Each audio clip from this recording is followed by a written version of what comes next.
Moving forward kami sa Sulong na Bayan. Ang inyong paboritong public service program ay susulong na naman. Maririnig kami sa bagong time slot na alas 5 hanggang alas 6 ng gabi. Lunes hanggang Biyernes. Sa prime time slot na ito, higit na maraming listeners at viewers ang aabuti ng aming iba't ibang segments tulad ng Gospel Verse a Day, balita sa special sectors tulad ng OFWs, Bangsamoro Autonomous Region and Muslim Mindanao, senior citizens, Chinoy community at iba pang makabuluhang sektor. Makakasama ang mga veteran journalists na sina Loli Acosta, Kaali Makabalang, Mike Oksan at writer John Ramos. Mabuhay! Sulong na Bayan! Right, mapagpalang hapon po sa ating mga tagapakinig. Welcome po sa ating programang Sulong na Bayan na tayo po'y dinig sa iba't ibang panig ng mundo. So good morning, good afternoon, good evening sa case may be, lalong-lalo po sa Estados Unidos, sa East Coast, sa West Coast, ganoon po sa Gitang Silangan. Napakalakas po natin din sa Kingdom of Saudi Arabia, dyan po sa Jeddah, Riyadh, Qatar, Dubai, at syempre sa ating mga neighboring countries. Saan-saan naman po yan? Sa Down Under, sa Australia. Hello mate, sa ating mga kababayan dyan. Welcome Bobby Ramos from Darwin. At syempre Malaysia, Indonesia, Thailand, Singapore, Hong Kong, Myanmar, Singapore, Hong Kong, at saka syempre sa Myanmar, malakas na rin daw po tayo dyan. Gayun din sa Macau, kung saan na andon ang ating wifey ni Engineer Fred Bellamala. Of course, Luzon, Visayas, Mindanao, lalong-lalo po sa ating mga kapatid na Muslim. Assalamu alaikum. Bibigyan ko muna po kayo ng background, kasi itong ating panauhin ay napakabigat. Siya ay datihang miyembro ng gabinete at ang advocacy niya ay hindi matatawaran. So, meron pong 24 na bansa ang nagsalubong sa unang Green Travel Mart sa mundo. Buong mundo po ito, no? Ang mga aksyon ng tao upang protektahan ang biodiversity ng daigdig at ang mahahalagang ecosystem ay napakahalaga sa matarik na pagtaas sa bilang ng mga endangered species. Sa labis na pagpasya na gumawa ng mga mabisang hakbang pabor sa kalikasan, ang mga kaluhok mula sa kabuuang 22, ang mga bansa ay magtatagpo mula sa darating na March 29, 2023 hanggang April 2, 2023 sa Silang, Cavite. Dito po yan sa atin gagawin, ang kauna-unahang International Ecotourism Travel Mart, IETM, ang unang Green Travel Mart sa mundo. Dumating po kamakailan si Ginoong Masaru Takayama. Siya po ang Pangulo ng Asian Ecotourism Network na magkasamang nag-organisa ng IETM kasama ang International School of Sustainable Tourism, yung ISST. Inihayag niya na ang mga manlalaro ng ecotourism at mga tagapagtaguyod mula sa 22 bansa sa Asia, gayon din sa United States, Australia, New Zealand at Costa Rica ay nakumpirma ang kanilang paglahok. Nako, excited tayo. Biro nyo, 22 countries ang darating po dito sa ating bansa. Ito ay kabilang dito ang Indonesia, Japan, China, Cambodia, Malaysia, India, Hong Kong, Laos, Singapore, Thailand, Nepal, Bhutan, Papua New Guinea, Vietnam, Korea, Myanmar, Sri Lanka, Fiji at ang Pilipinas. Ang mga eksperto, ecotourism practitioner, advocates, kalahok at exhibitors ay inaasahan sa IETM para sa magandang pagkakataong matuto at mag-network sa mga kultura ayon sa kay Takayama. Siya po ang IETM co-chair at AEN president.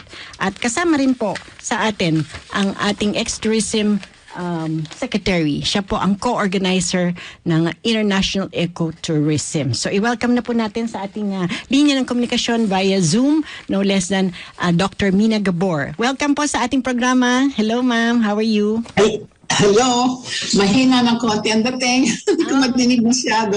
Alright. Binasa ko lang po yung ating, syempre, nagkaroon na po kayo ng press conference kamakailan. So, pinahayag at nilatag ko lang po kung ano nga po yung mga darating na mga bansa at dito gawin ang world's first green travel mart. So, talaga excited po tayo. Ayun po. Okay.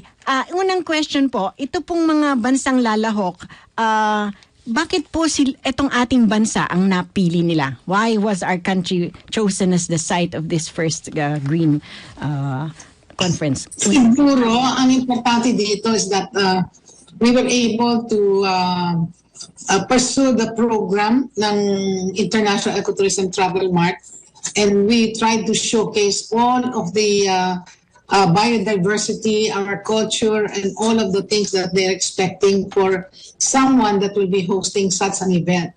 So medyo importante talaga sa atin. Oo, kasi unang-una, kung dito gagawin ng pinakauna, matatatak sa isip nila na talagang tayo ay talagang isang green destination. Right. At again, yung significance of the event, ano po yung nakikita natin? Bakit napakahalaga nga ang event na ito? Unang-una, first, we are able to set probably that kind of yung attitude, no, na talaga tayong green destination. That's one. Number two, I think importante na when you have such an event, especially that one of the components of this major event is the Ecotourism Forum, na kung saan ay talagang the A to Z of ecotourism will be taken up. And isang bagay yon na napaka-importante para sa lahat ng ating mga mag-a-attend na not only the foreign, no, but the local contingent that will join. And we're very excited kasi sa TOT lang 100 has been reserved na seats for them, no? Wow. Which is very important kasi importanteng malaman natin yung A to Z of ecotourism. Kasi alam mo yun, from here on, no? Nandoon na yung ating Asian Ecotourism Network, nandiyan ang Global, nandiyan kami na ISST, nandiyan din ang DOT. But all these years, lahat kami, we have never really focused on the beginning and end of ecotourism. Isang subject lang, halimbawa, ecotourism and climate, or biglang ecotourism and something, but never as pero a total... Kabuuan. Wow. Napaka-importante, Kauna-unahang kabuuan ang talagang matatalakay ng ating mga ano po. Ika pa, yung produkto. Importante kasi because much of the products that we are going to be in the marketplace are actually of green products, no? At kailangan natin na yung mga sustainable products. So, importante sa atin yan. So, I think that's one. We will be able to at least hobnob, no, with the buyers and sellers. Kasi naghahanap din sila ng mga produkto, lalo sa mga travel agents natin, mga tour operators natin. Ano ba yung pwede nilang bilhin, no, outside of their own products, no, that are available in the Philippines. So malaking bagay yon, no, for selling the Philippines. The other one is, of course, hindi lang yun, yung jobs that we will generate, no? Additional, kasi maraming opportunities na makikita tayo, marami tayong so bubukas yung job opportunities. You educate us muna po, Secretary. Kasi yan ang aking tawag talaga sa inyo. Ba't magkakilala tayo? Matagal na panahon tayong nagkakasama sa mga coverages. Lalo na kumover po kasi ang inyong lingkod sa Department of Tourism. Pero mukhang nasa kabilang linya na ng ating komunikasyon ang isa pang veteran journalist na naman at kilalang-kilala niyo po siya. At magtatanong din po kasi alam niya na sa puso nyo, out of the abundance of the heart, the mouth speaks. In other words, ito po yung talagang nasa taimtim na puso nyo na advocacy from day one na nakilala namin kayo ecotourism. Bukod sa tourism secretary kayo, talagang gusto nyo yung ating kalikasan ay ma-sustain, mapanatili at lalo na pa itong green. Let's call on Butch Pajarillo. Hello. Hello, hi. Hi, Dolly. Hi, Butch. Secretary Minek, the board there. I'm so happy to Hello, Boots. Yung boss natin, nawala na. Yan. Dive in. Anong question mo kay Secretary? Go ahead, Butch. Ay, ma'am, kayo po ang alam kong nag-trailblaze para sa ecotourism. Hindi pa naman masyadong kilala ito noong una pa, pero naka-pioneer na kayo noong una nito And I know about that because I have joined your seminars. I have even traveled with you about it. Ngayon, ano po itong bagong event nating nabalitaan ko? Mukhang maganda to. This is exciting for me. For all of us. For all of us. Unang-una kasi, Boots, no? we must really emphasize the fact that this is the first green travel mart in the world that will happen. Ito yung una sa buong mundo. Talagang napakaganda because we will be able to showcase na bakit tayo napili. Siyempre sa isip ng lahat ng tao, bakit kayo tayo napili? In fact, meron nang dumadating ng mga from Korea, from other countries asking, where can we go after the event? Very importante. Gusto nilang makita, meron tayo, no? So, I think we will be able to showcase all of this. At saka ang kagandahan din itong first event na to, gusto ko lang ipaalam din, ito yung unang international event ng Silang, Cavite. It's a municipality. And the mayor has been very supportive of this event. And one of the things we can say is that now they can tell the world that kaya pala nilang magkaroon ng international event, no? And it can be an inspiration to other municipalities. So excited din kami doon. So I guess this goes with Secretary Frasco's trust, no? Na kung pwede isama ang mga local government units dito sa ating mga ginagawa. So I think she's going to be very happy about this, no? Sino po bang mayor natin na Silang? Secretary, sino po ang mayor? Si Mayor Enarna. Okay. Mayor Enarna. So nagulat siya, no? Kaya palang i-mount nila ang ganitong klase, napakalaking malaking event ito Kasi again, kauna-unahan pa. Di po ba? Yeah. At saka napakaganda ng Silang for this, no? In fact, totoo po yan. Exactly sa Silang ito at kailan nga po ba? Silang sa March 29 to April 2. Okay. 29 April 2. Okay. Yes, ma'am. Maganda. I have been to Silang at minsan namimili ako ng mga plants diyan. Kasi ang gusto nating ipaalam sa ating mga nanonood na after they go to our event, they should go around Silang. Kasi ang Silang, they're producing a lot of the plants that are really sold in many of the garden shops around Metro Manila.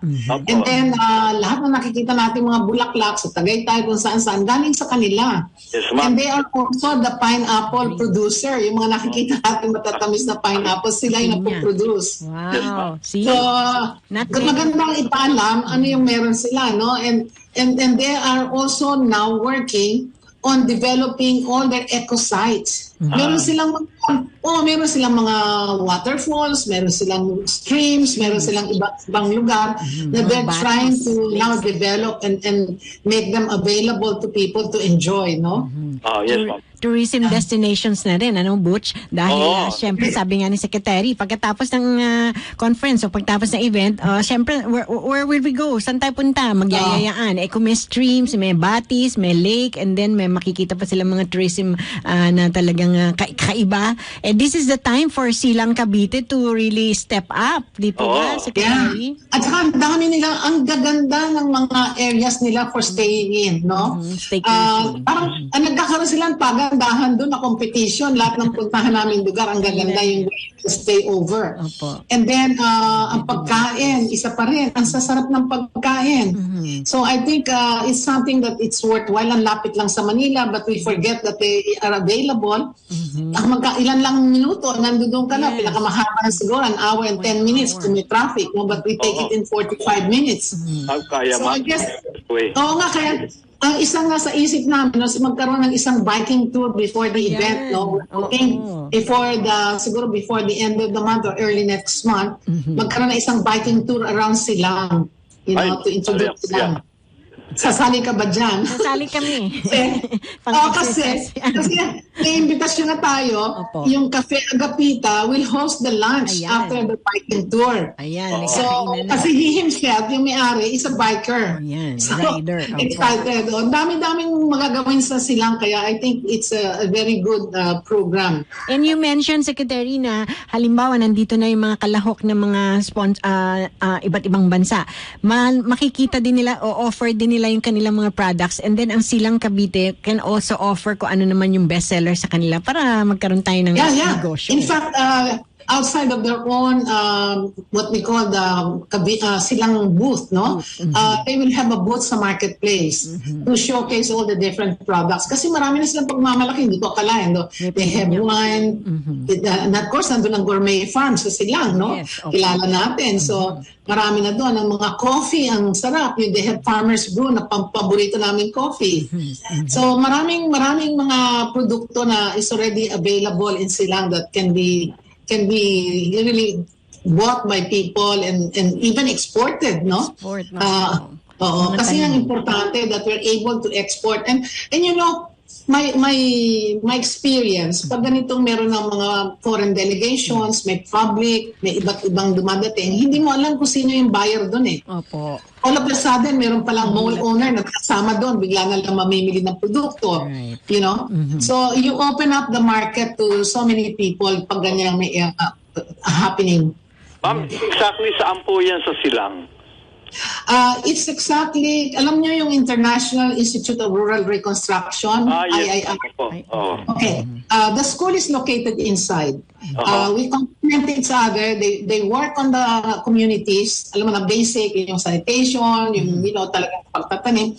Kami naman, we take care of the academic work, no, the learning and the knowledge, no? So, it's a 52-hectare property. Wow. And Boots, what is exciting about the area is every day during that event, we have a wild bird tour. Kasi there are about 52 species of wild birds inside the area. Kumisa nakakita kami up to 76, no? Kaya nakakatuwa. Kaya, kasi di ba gawa sila ng mga subdivision, putol ng kahoy. Lahat ng ibon nandoon sa amin. I'm a amateur photographer on birds. So, maaaring yes. Para makita natin. Ma'am, ano po ang difference, educate us muna po, between regular tourism and ecotourism? Naku, that's a very good question. Kasi alam mo yan din, Boots, no? That there was a time when we were shifting to environment and ecological movements. Lahat ng tao was taking advantage, no? Meron kang eco pencil, bibilin mo dahil eco yan. Hindi ka na magtatanong, bakit naging eco yan? Right. O kaya meron eco notebook, bibilin mo, hindi mo alam bakit naging eco notebook. Eco bag. You know, everybody was just taking advantage of the word eco, no? Right. Yes. But never did people say, ano ba talaga yan? But the beauty today is that people are asking, what is it now? Right. Ano ba yan? And that is a very good question kasi ecotourism is natural. It is not man-made. So kung meron kang lake, hindi pwede yung Baguio Lake natin sa Baguio, that's man-made, no? Okay. You cannot call it an eco-site. But a natural lake is our natural site, no? So anything natural as a destination is your eco-site. So meron ano yan, no? Second is that to become an ecotourism destination, you must be able to preserve and conserve the area and make part of learning, no? So dapat pag pupunta tayo, in our minds, we should really take care of the environment when we go. Naalala mo sa Mount Makiling yung araw, di ba? Medyo nabastos talaga yung mountain, di ba? Nakakalat sila doon, pumupunta.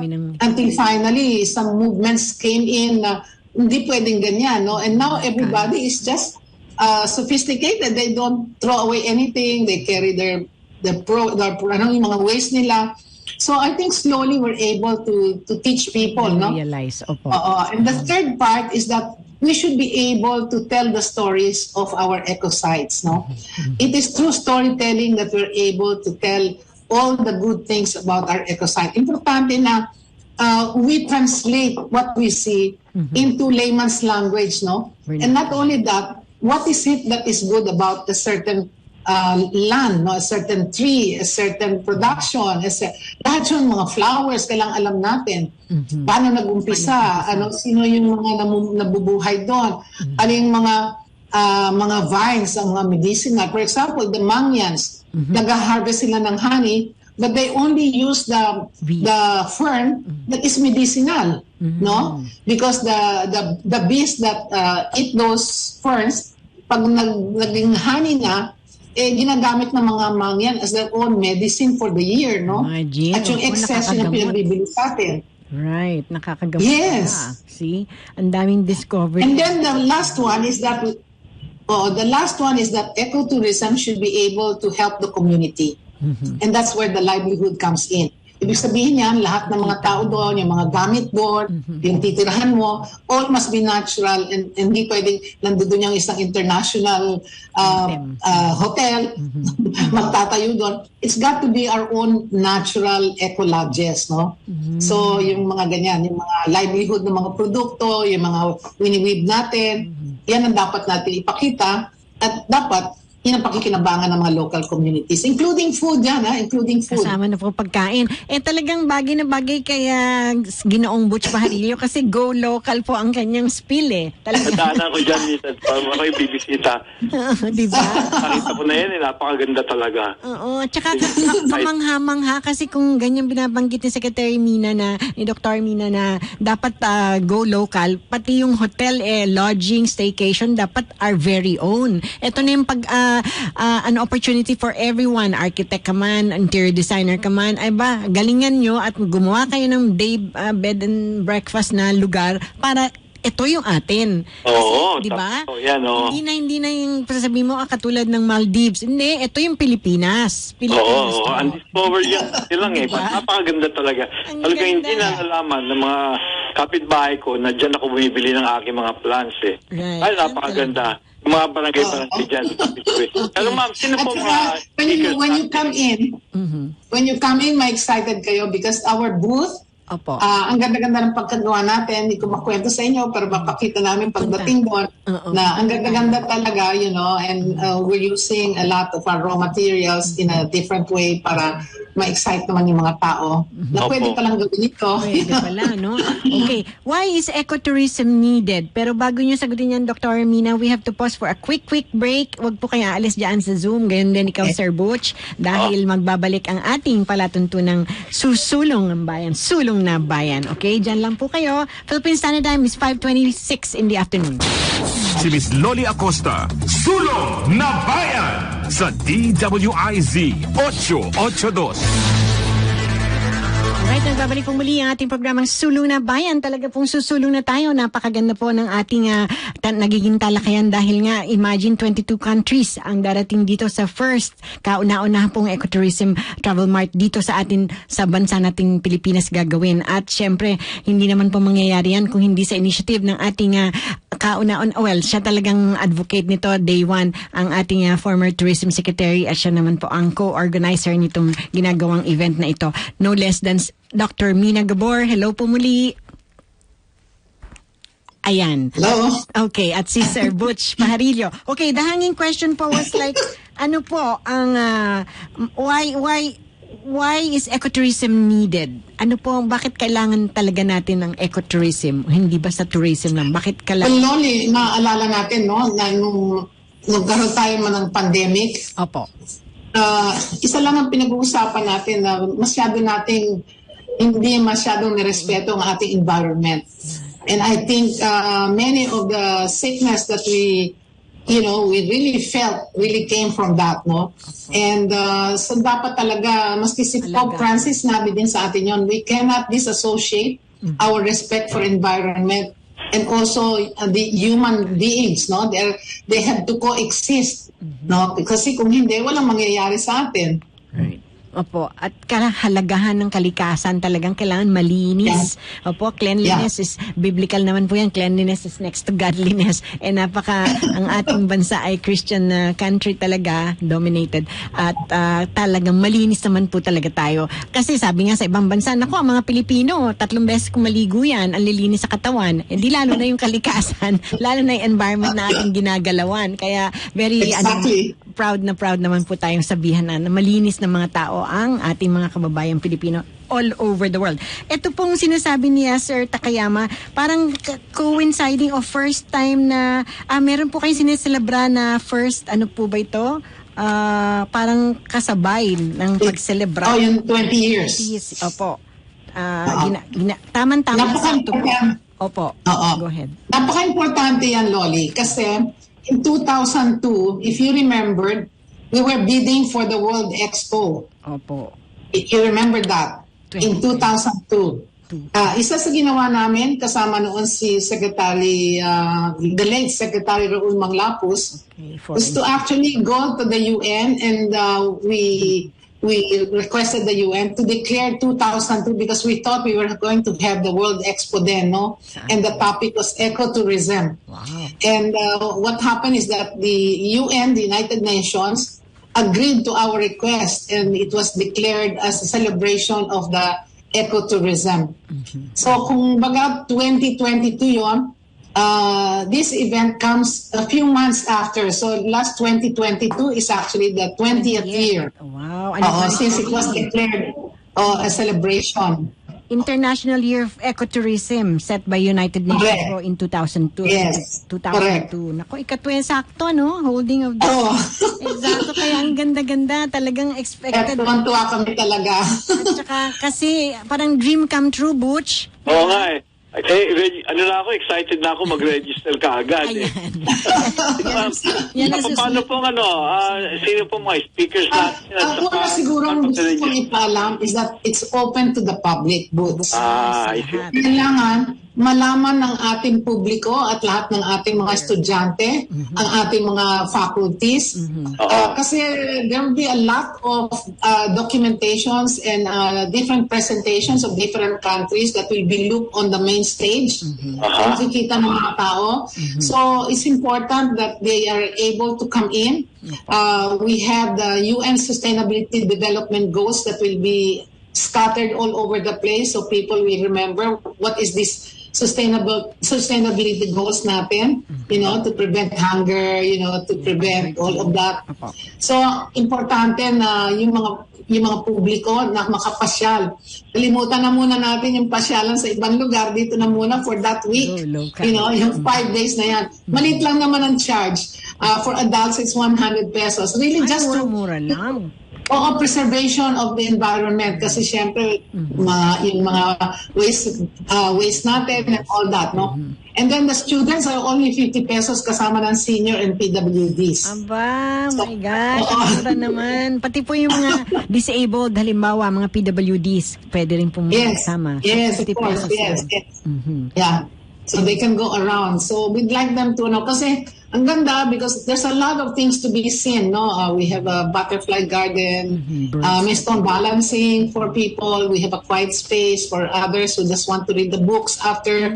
There's a lot of activities going on, a lot of eating. Nako. So yun ang mga magaganda. At saka siguro lalabas dyan lahat, Butch, yung mga kakaibang pagkain ng mga inihahanda ng ating mga kababayan, Yan ang bestseller yan, sigurado.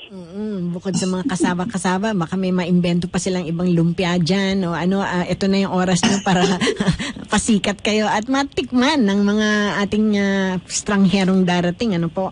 And what are its growth prospects, Dr. Armina?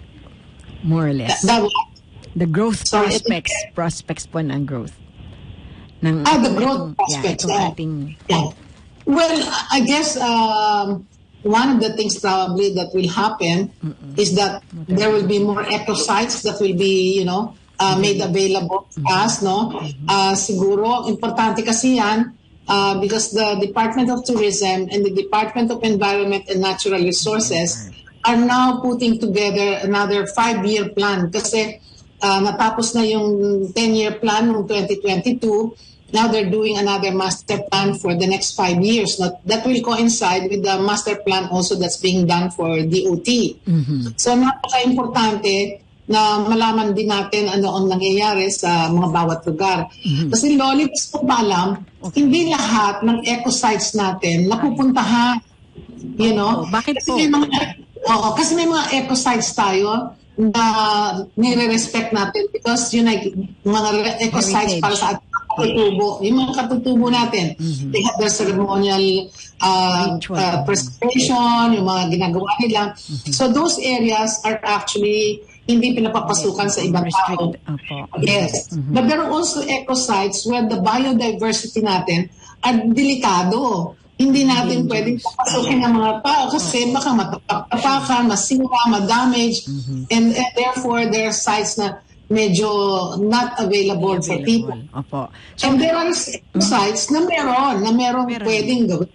Oo. Ano pong good examples, Dr. Mina? What are good examples of ecotourism para ma-hype na natin? pwede? Opo.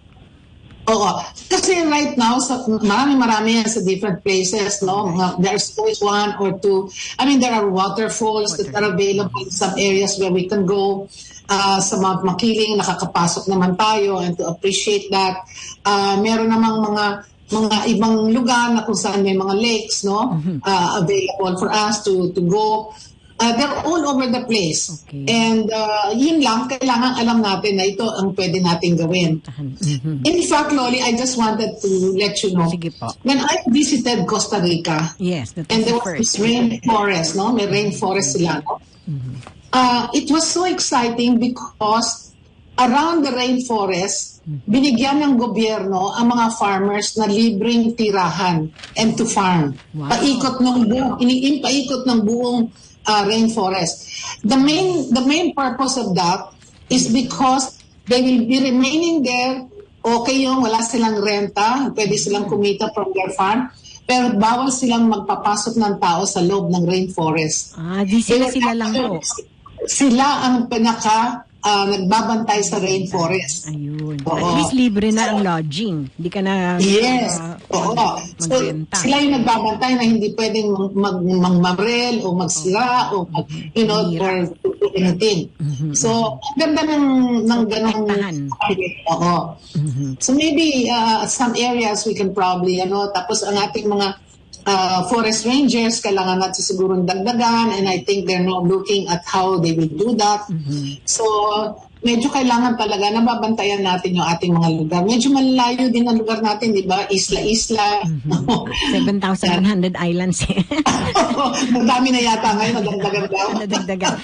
Dr. Armina, we heard there would be awards. Ano po bang parangal ang mangyayari? How are they chosen? Paano po magbibigay ng awards? At this time, we were doing the grounds and all the preparations for this. Okay. The Asian Ecotourism Network was actually they were actually doing a global competition around the world, no? Okay. And on 9 subjects, different subjects, no? They have eco buildings, sustainable buildings, they had waste, they had iba-ibang subjects, no? Categories. Categories. And how are they chosen? Finalists na. Meron na tayong finalists, no? In-announce nila in Spain last December, the finalists. And I'm very happy to say that 2 of the Philippine kasali. Wow! And we were praying that on Saturday, when the finals, on that Saturday, April 1, when the finals for the awards are given, that they will make it. So we're very happy that that is happening right now. So excited kami. Imagine, Coach. The fruits of the labor of Secretary Mina Gabor. Talagang ito na, harvest na. Tama-tama yung silang because I really like the place talagang it's rich, no? The soil is rich. Ang hangin dyan, breezy and parang Tagaytay din, ganun. Kulang klima. Oo. Talaga yan, it's near Tagaytay. At saka talagang maraming mga mahilig mag-plant dyan na talaga napupunta yan. At saka dadaanan mo talaga yung lugar niyan. And you'll have to stay in and you have to appreciate that place. Ako lang, napunta na ako dyan sa lugar na sinasabi ni Ma'am. At ako yung nagtagal ng konti, paikot-ikot na ako. Nakita ko yung butterfly. Diyan sighted. Tapos, ako pinagtanim pa ako dyan So, sabi ko, ang ganda naman. Nakita ko yung mga eskwelahan nung una, yung mga school children sa silang, nagpunta dyan at nagtatanim, natututo sila dyan. Tulad ko na wala naman akong kaalam-alam sa pagtatanim. Dyan tuloy lumabas yung aking kakaibang talino.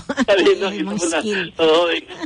Balak ko mag-ano na ako sibuyas ko rito sa bahay dahil alam ko na And talk about tanim po, Secretary. Meron po ba silang school para tayo naman ay matutong magtanim? Yes. And that is our school, the International Yan na. School of Sustainable Tourism. Right. Medyo napapagmalaki din namin yan kasi Ano po we yung were actually the ones that actually initiated with Senator Villar na magkaroon tayo ng Republic Act kasi at that time nakikita namin na ito yung the way to do it, no?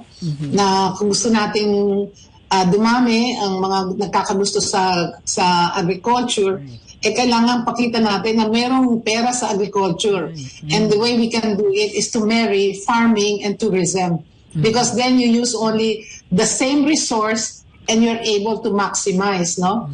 So right now, ang dami-dami, no? Republic Act 10816, we started doing that with Senator Villar in November or October of 2015. Opo. By 2016, in May, pinirmahan ni President Noynoy yung Republic Act. It went through Senate and Congress with no questions, no? So we now have a Republic Act that really develops all the farm tourism areas around the country. And syempre may mga investors po tayong again galing ang Pangulo kamakailan sa Japan. Syempre gusto nila saan pupunta sa Pilipinas, saan anong pwedeng mag-invest diyan. Ito po bang silang ay isa sa mga napipintong maghanap din ng investors? Yes, definitely. That's one of our kumbaga goal namin na may mangyari, after the event. So, I'm sure, what is interesting? There are many Filipinos who have money, but they don't want to release it unless they know it's gonna earn for them, no? Kaya, ito magandang mapakita rin ko. Ito na, makita nila how it is expanding and how it's growing and how people there are actually developing. Kasi ang gaganda, yung mga big families that are actually in Manila are now building up in Silang. Wow. Alam mo, a long time ago, for some reason, I don't know why, but I kept an article written by former Blas Ople. Secretary Blas. And his story was about Silang. And that was many years ago. I would say it was about 25 or 30 years ago. And for some reason, I kept that article. And he said that if ever he retires, he would choose Silang. And he gave a whole reason why. And that's the reason I think why I kept that, no? Because I said, here is a guy who can be anywhere and yet but he chose Silang, no? So I think it makes sense, no, to see and look at Silang. Okay. Lalo na when we go for one day, dun lang. Yeah. Meron pong mga botanical gardens pa rin ang Silang, but before we continue and describing what Silang and how we will go there at saka talagang busisiin natin dahil kakaiba, ngayon ko lang ulit narinig talaga itong mga aviary na sinasabi niyo tsaka mga butterfly. We have to pause for a quick break, last 15 minutes natin sa segment, but don't go away, Dr. Mina at Butch, dyan ka lang. The Philippine Standard Time is 5:47 in the afternoon. Si Miss Loli Acosta, Sulong na Bayan sa DWIZ 882. Right, nagbabalik pong muli ang ating programa for the last 10 minutes na lang. At again, kasama pa rin po natin ang no less than former Tourism Secretary at siya po ang AEN co-organizer nitong napakalaking travel mart na gagawin sa March 23. Secretary Mina Gabor at ganyan si Butch Pajarillo, ang ating isa sa mga veteran journalist. Yung hanging question po, ma'am, kasi botanical gardens daw, marami po ba dyan sa Silang? Ano-anong mga sigurong specification? Alam mo, may isang lugar na people are inviting me to go. Okay, it's like a huge forested area. Hindi ko pa napuntahan. Saan po yun? And I wish I have gone so that I can report, but people are saying it is so nice. They have also a lot of bamboo plantation. In fact, there was a time when we arranged for a mission to go to Pampanga for them to see yung bamboo center natin sa Pampanga para malaman nila kung anong pwede nilang gawin sa mga bamboo products nila kasi ang dami nilang mga plantation of kawayan. Okay. So I'm sure the new mayor is looking into that and talagang tinitingnan nila kung ano yung mga areas na maybe they could actually work with, no? Sa tingin ko, when you ask ano yung mga growth centers, outside of investment, it's really our own people, no? We should really bring our families out on weekends. we should really go out. Make time. Ang dami-daming may kotse, but they're all in the city. They should move out, bring the family, and really enjoy all the nature and all the blessings of God around us, no? Yung pagkain, matikman nila yung gawang ni Cavite. Ang sarap ng pagkain sa Cavite, Loli and Roots, I tell you. Kaya, ang dami namin natututunan dyan. Right. And then, meron silang pasit itim. Aba, may itim pa. Bukod sa dark, black, pansit, kakaiba. So, talk about pansit, ayan po, mga restaurants are also being encouraged to set up in Silang. So, kung ganyan pong, boom na yung Silang, pwede po bang magtayo kami ni Butch ng maliit na karinderya dyan? Kasi, diba? Kasi, madaming dadating We have to be prepared. Importante parating kayo doon, mag-ocular ngayon bago mangyari. let's have lunch and let's have something, Yeah, kasi talaga yan yung Silang. Maganda kasi connects with the expressway at saka itong National Highway. Calax. Calax. Through Southwoods. Yung presyo ng mga plants dyan, maraming hindi nakakaalam, ay mura. Okay. Ang laki ng mura.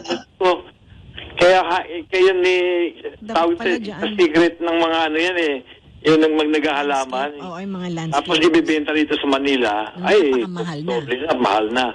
But that's where they come from kasi ang yaman talaga ng lupa ng Silang. Very arable. Ang lapit pa sa Tagaytay kung gusto mo. Right in Silang, many times maraming fog. Kumisan pag bababa kami sa cottage, naka-fog, Nakakasama kami sa Tagaytay na malamig. Just last week, grabe, when Masaru was there, talagang naka-jacket kami lahat, ang ginaw. Opo. Kaya ang sarap mo pumunta, hindi ka masyadong mapapagod dahil maganda yung klima, di po ba? Yes. And then sabi niyo nga, encourage natin ng buong pamilya to go countryside sa lahat ng Yes, please. Kaya sa pupunta ka pa ng ibang bansa, ito pala, right at our own backyard, nandito lahat yung pwedeng mapuntahan. Yung pong negosyo, may nagtatanong po kasi, ayaw naman niya magpabanggit. Ano po yung negosyo pang pwedeng magawa dyan sa Silang, Cavite? Sa Silang? Well, first of all, during the event, kung meron kayong gustong mailabas sa marketplace, tawagan nyo lang kami at masabi ko ngayon, we can arrange, Kasi nagbukas na kami ngayon we're accepting all the participants now in the different areas kasi there are 3 major areas yung event. You have the Travel Mart, where all the travel agencies, tour operators, airlines, resorts, hotels, entertainment companies, they will all be there. And they will be offering special packages, mga special discounts. So kaya nga yung mga pamilya, yung mga nagpaplano, lumabas, this is the best time to go. And then the second part is actually the 2-day Ecotourism Forum. Na kung saan naman, you have the 19 speakers coming from overseas and local that will be handling the different avenues of ecotourism, And the third part is the marketplace. So, yun ang pinaka-main natin. What are we expecting, Dr. Mina, dito sa mga speakers na darating? Ano po ang talagang super topic or what will they zero in bukod sa ecotourism? Maybe I can give you sandali, ha? Ano po? We have the forum area. I would say that if you open up sandali halito, pakibukas mo yung forum. Can we flash it? Sure. Can you share? Opo. We can show it here. Sa forum. Kasi allow us to share. Okay. Lahat kasi ng participating countries, Butch, dapat talagang may position paper after that. And what do we hope to accomplish during the 5-day travel mart? At tayong dalawa ay pupunta na sa Silang. Pupunta tayo dyan, magtatanim tayo. To see the place. Right. Daanan natin yung ibang mga turista. Meron mo 52 hectares. Parang ayaw mag-screen share. Oh, that's okay. Tell us lang po, Okay. in a nutshell. Just to, there are 6 series. 6, In the 2-day Ecotourism Forum, na lang yun. Andiyan na? Pwede na? Okay. Ikaw lang makakita. Okay. Sustainable Development Goals, syempre pa rin po, ano? Okay. We have the Series 1. Okay. Under Series 1, we have the introduction to ecotourism. We showed it then, now, in the future of ecotourism. Saan ba tayo papunta? Yes. Yung pinag-uusapan natin is yung ano nangyari at saka yung ngayon. But where are we going for ecotourism? No? So that's something that will be discussed. Okay. Ano yung principles ng ecotourism? Opo. We're also talking about carrying capacity in ecotourism destination. Hindi yung pwedeng pag binuksan, dadayo lahat ng maraming tao, hindi natin alam kung mas madidisgrasya yung site o hindi, no? So people should know how to compute, no? Yung carrying capacity. And then of course, on the Series 1, we'll talk about all the opportunities in ecotourism. And then sa Series number 2, we talk about the socio-cultural dimensions of ecotourism. And all of these are always with best practices, no? Like, for example, we're going to discuss ecotourism and food. We're going to discuss ecotourism and culture. Okay. There will also be topics on ecotourism and indigenous people. Indigenous, opo. And then what is ecotourism and community? You know? So under series number 3, we talk about environment and its impact to ecotourism, again with best practices. So here we're talking about biodiversity and wildlife conservation. And then we talk about ecotourism and climate action. We have ecotourism and waste management, and ecotourism and mode of transportation. So, malalaman din natin dyan Mode of na... transportation, kakaiba yan. Kasi air, land, and sea, ano yung zero carbon natin dyan, paano yan? Kalikasan. Then, series number 4, we talk about economics and the business of ecotourism with best practices. Ano yung code of ethics for ecotourism sustainability? Ano yung benefits of ecotourism in business, no? Right. There are already hotels that are actually switching to ecotourism and sustainability. How are they happening, no? Anong benefits noon sa kanilang business? And then the business of eco-lodge and eco-resorts. And then last, we talk about standards and how to certify for destinations. Yung mga tour operators and accommodation. Paano kayo magkaroon ng... Napakalawak. Oo, Secretary. Parang talagang past, present, and future eh. Parang... Tapos yung education. Nandiyan dyan yung skills development. Nandiyan yung ecotourism destination management. Nandiyan yung eco-guiding and nature interpretation. And how to measure and monitor ecotourism in your area. No? Meron pang And then ang last natin is technology, yung marketing and promotion. Opo. Again, with best practices, ano yung technology approaches to ecotourism sustainability?